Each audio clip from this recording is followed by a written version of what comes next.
आज आपण बघणार आहोत मोबाईल हॅक झाला म्हणजे काय.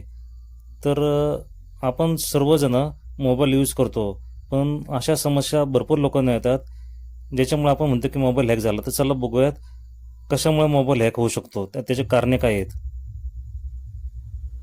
मोबाईल हॅक झाला असल्यास तो कसा ओळखायचा, याचे काही प्रमुख लक्षणे खालीलप्रमाणे आहेत. बॅटरी खूप लवकर संपणे.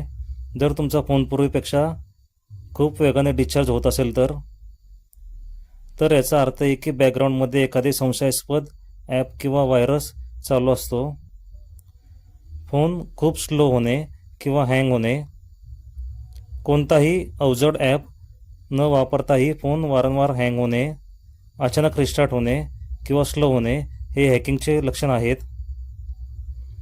इंटरनेट डेटा अचानक वापरला जाणे. तुम्ही जास्त इंटरनेट वापरत नसतानाही जर तुमचा डेटा लवकर संपत असेल तर हॅकर तुमचा डेटा चोरून इतर सर्व्हर पाठवत असू शकतो. नवीन आणि अनोळखी ॲप्स दिसणे. तुमच्या फोनच्या स्क्रीनवर असे ॲप्स दिसणे जे तुम्ही स्वतः डाउनलोड केलेले नाहीत, ते धोकादायक असू शकतात. विचित्र पॉपअप ॲप्स आणि जाहिराती. ब्राउझर वापरताना किंवा होम स्क्रीनवर सतत विचित्र जाहिराती किंवा पॉप ॲप्स येत असतील तर फोनमध्ये ॲडवेअर किंवा व्हायरस असू शकतो. कॉल किंवा मेसेजमध्ये अडथळे.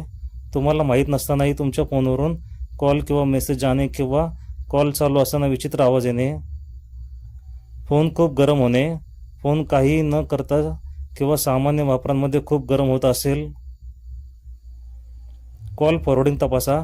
तुमचा कॉल किंवा मेसेज दुसऱ्या नंबरवर फॉरवर्ड केला जात आहे का हे तपासण्यासाठी फोन डायलरमध्ये *#21# किंवा *62# डायल करा. हॅक झाल्यास काय करावे. संशयास्पद ॲप्स त्वरित इन्स्टॉल करावे. फोनमध्ये अँटीव्हायरस स्कॅन करा. जर समस्या सुटत नसेल तर फोन फॅक्टरी रिसेट करा, सर्वात सुरक्षित उपाय आहे. डिस्क्लेमर: हा व्हिडिओ तुमच्या एज्युकेशनल पर्पजसाठी बनवला गेला आहे. तुम्ही जर या चॅनलवर पहिल्यांदा आला असाल तर चॅनलला लाईक, शेअर, सबस्क्राईब जरूर करा.